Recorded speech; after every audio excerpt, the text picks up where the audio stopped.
બસ તરફ દ્રષ્ટિ કરી તો થોડાક પરલાંગ દૂર ગયા પછી ઉપરથી લેન્ડસ્લાઇડ ચાલુ થઈ, એટલે એક મોટો પથ્થર ગડગડતો આવ્યો અને બસ સાથે ટકરાયો અને બસને લઈ અને ખીણમાં. ચીસોથી વાતાવરણ ભરાઈ ગયું.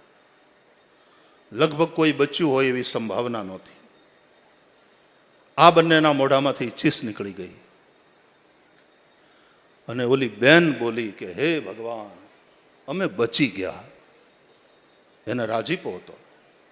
પણ એ સમયે પેલો પુરુષ એ રડવા માંડ્યો, એની આંખમાં અશ્રુ હતા.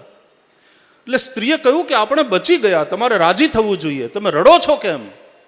એટલે એણે એમ કહ્યું કે ગાંડી, મને એમ લાગે છે